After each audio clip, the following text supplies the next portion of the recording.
General Soleimani had been an enemy of the United States. He had been designated a terrorist. He had blood on his hands of American deaths, and for that matter, others killed in the region. He will not be missed. But what is important for the United States and for our foreign policy is to both be strong in terms of protecting our interests, but also to be smart in terms of when we take action, have we thought through all of the possible consequences.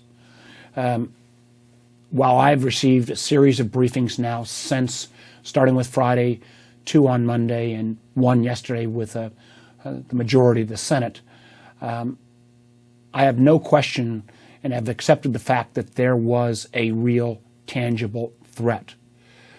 There still remains questions whether that threat was imminent enough to take this specific action. And even if the threat was out there, was this the best way to fully protect Americans in both the short term and the long term?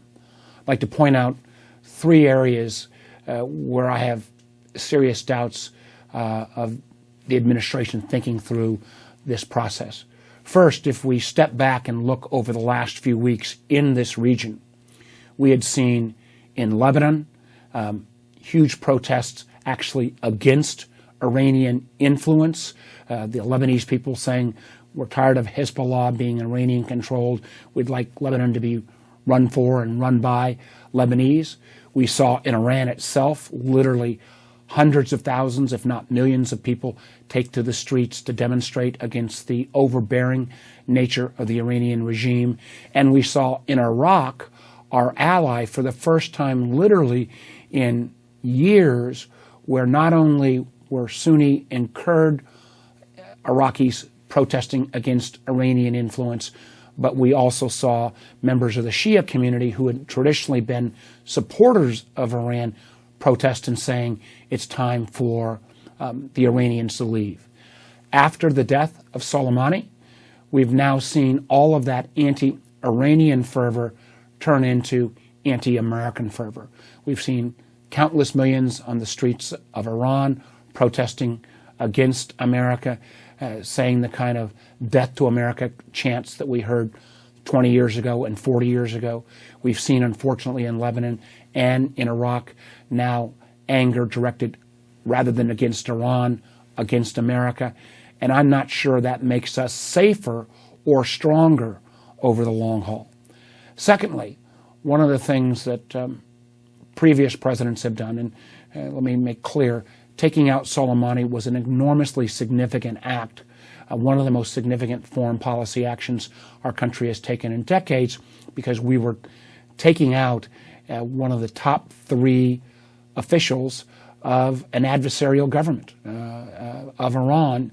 And traditionally what has happened when a president would take this action is, 1, he or she would consult with Congress, not only because it's constitutionally mandated, but also to make sure that Congress has a potential to buy in and maybe ask some of those hard questions that otherwise are not being asked.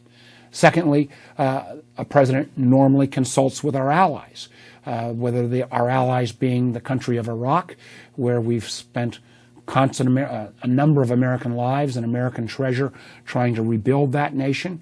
And now we have the Iraqi parliament, unfortunately, asking us to leave and kicking us out. Consult our allies in terms of NATO and other forces in the region. And unfortunately, none of that was done.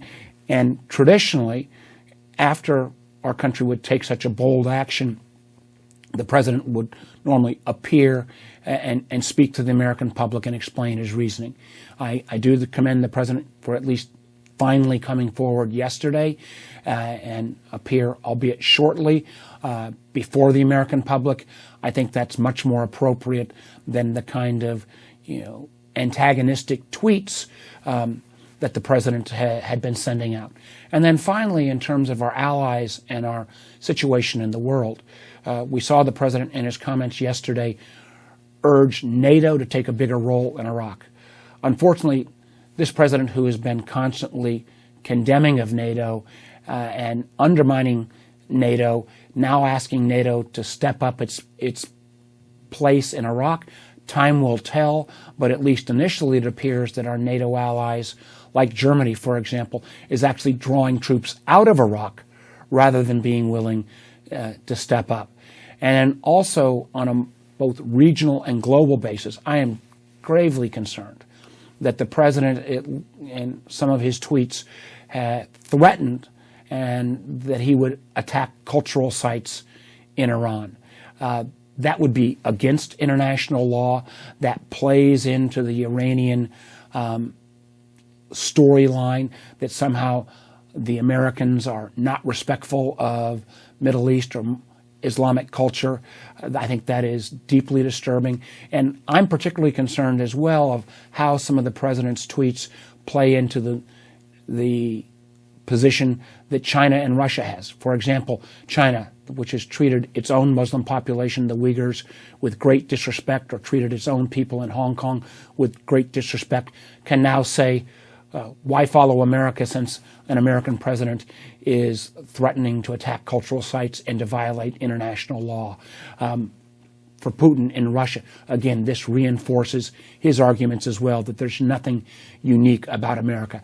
I do acknowledge and understand that many members of the administration have tried to walk back those comments and those tweets by the president, but he makes their job much, much more difficult as we try to rally forces in the region and in the world on a going forward basis.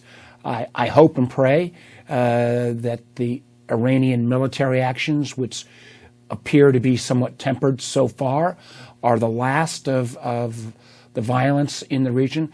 I think that may be wishful thinking. I am very afraid and concerned that a variety of the Iran proxy forces in Iraq, in Syria, in Lebanon, in Yemen, now may be unleashed against American and Western targets.